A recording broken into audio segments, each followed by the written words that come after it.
Alors, on va tout de suite parler des chroniques d'une trentenaire névrosée. Ça vous plaît, ça? Ah, ça me plaît. On ira une autre fois en Charente-Maritime. D'accord? Surtout la trentenaire. Vous êtes un petit coquin, Jacques. On l'accueille sur Johnny Hallyday, bien évidemment. C'est Céline Alanor. Si tu savais Comment ça va? tout le mal que l'on me fait. Valeur sûre. N'est-ce pas? Valeur sûre. Je sais pas pourquoi je voulais aller en Charente-Maritime, une envie comme ça de prendre un itinéraire bis, et puis non. Finalement, c'est aussi bien d'être avec vous, Céline. Merci. Vous aimiez Johnny Hallyday? Très bien. Oui, j'aime beaucoup. Ah ouais, je comprends bien.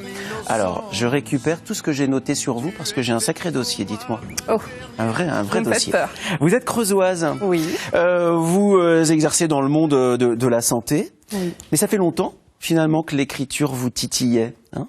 Oui, ça fait déjà quelques années, mais je pense que j'avais besoin de prendre conscience de l'envie réelle d'écrire et puis surtout d'avoir une certaine maturité pour que ma plume le soit tout autant. C'est une jolie phrase. En 2016, vous avez écrit un premier roman, L'écharpe bleue. Oui. Et puis, en 2017, ces fameuses petites chroniques d'une trentenaire névrosée que tout le monde veut lire dans l'équipe, hein. Bon. Le titre est super bien marketé, ça fonctionne bien. Vous êtes creusoise et fière de l'être. Exactement, je revendique fièrement mes origines creusoises, même si ma maman vient du Périgord. Exactement, ah ouais, Nouvelle-Aquitaine quand même, hein. Voilà, mais je le revendique parce que je pense que la Creuse, c'est un département qui est souvent méprisé et méconnu. Et je crois qu'il serait temps de donner une nouvelle vision. Vacances en Creuse, vacances heureuses, vacances exact. Ailleurs, vacances pas meilleures. Voilà, on a le droit de refaire la phrase. Quelque chose me dit que vous avez écrit ce livre lors de vos nuits blanches et pas forcément en journée. Eh bien, vous m'êtes trompé parce que je l'ai écrit souvent en journée. Ah ouais? Après des cafés entre copines. Après, ah d'accord, ok. Voilà. J'avais lu que vous aviez écrit beaucoup la nuit lors de vos nuits blanches. Oui. Pour le premier, c'était essentiellement porté sur des horaires nocturnes, quand ma vie de famille m'en laissait le temps. Voilà. Et après, non, c'était l'univers des copines qui, hop, c'est-à-dire que oui, dans les chroniques, c'est réellement cet univers, très copinage qui prend le dessus quand même. Alors, c'est bien écrit, c'est extrêmement drôle, c'est parfois aussi un peu grinçant. Vous n'y allez pas par quatre chemins, hein, vous dites qu'on est tous des pétés du ciboulot. Mais je pense qu'on est tous un peu névrosés, en effet. Mais je crois que la société actuelle fait que on peut tous se sentir à un moment décalé des normes qui nous sont imposées par les valeurs sociétales actuelles. Bien sûr, bien sûr. Et ce qui est très compliqué, c'est de pouvoir s'accepter tel que l'on est et tel qu'on souhaiterait être. C'est une quête vers le jeu, vers le moi? Bien sûr. Je suis un petit peu freudienne, donc... Freudienne. Allongez-vous sur le canapé de 9h50 le matin, parlez-moi de votre enfance, ça fera 47 €. Très bien. C'est quoi une trentenaire névrosée? Une trentenaire névrosée, pour le coup, dans ce livre, c'est l'histoire d'une maman qui a mis longtemps son jeu, son moi de côté pour s'occuper et aimer toute sa petite famille, hein, comme beaucoup le font. C'est une maman qui a pris du poids au fur et à mesure des grossesses, des années, une maman qui a un petit peu délaissé son couple et puis qui a surtout délaissé son emploi. Qui était journaliste. Qui s'est délaissée quasiment elle-même. Qui s'est clairement délaissée. Jusqu'à une cassure, c'est-à-dire que son mari, qui est pilote de ligne, s'envole un jour avec une hôtesse de l'air. Et là, elle se dit, moi aussi, finalement, je vais prendre mon envol. Mais cette fois-ci, je suis bien décidée à en profiter. C'est ça. Sauf que c'est pas si simple que ça.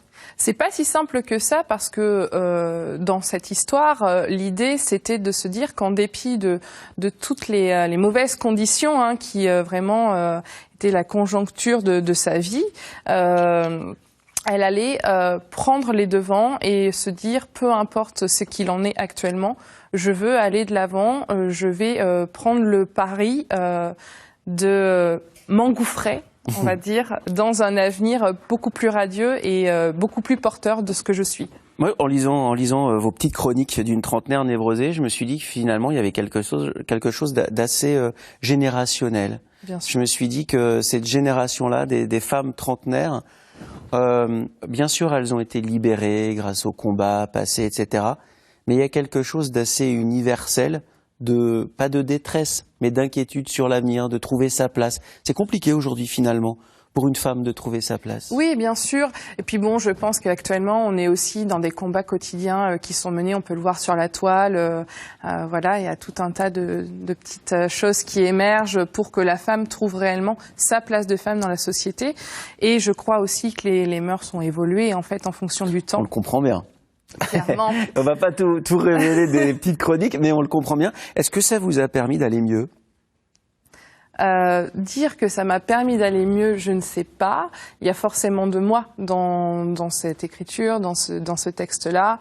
Après, c'est une histoire qui n'est pas centrée que sur le divorce. Bien sûr, bien sûr. C'est la vie d'une trentenaire dans la société. Trentenaire qui se reconstruit. Exactement. Et derrière, il y a aussi voilà, la reconstruction physique, quand on rentre pas dans les normes qu'on nous impose. Parce que le passage sur les dictates que nous impose la société est remarquable dans ce livre. Beaucoup devraient le lire, beaucoup d'hommes devraient le lire. Et ça nous permettrait de changer notre regard sur les femmes. Parce que c'est souvent les hommes qui imposent aux femmes d'être différentes. Mais je pense qu'inconsciemment, les femmes se l'imposent aussi. C'est une belle conclusion. C'est une belle conclusion. Pour en savoir plus, lisez les petites chroniques d'une trentenaire névrosée. C'est drôle, c'est bien écrit, c'est pertinent et c'est extrêmement contemporain. Vous en apprendrez beaucoup plus sur une société qui parfois ne laisse pas forcément la place qu'elle mérite à ces femmes trentenaires, névrosées ou pas. Mais c'est plutôt bon signe de l'être. Quand on lit votre livre, on se dit que c'est bien finalement les névroses. Ça peut aider à tenir debout, en tout cas. C'est Céline Lanor qui était notre invitée et allez la rejoindre sur Facebook. Elle a une page Facebook sur laquelle elle poste beaucoup et avec beaucoup d'humour et de manière très rigolote, très régulièrement. J'adore vous suivre sur Facebook.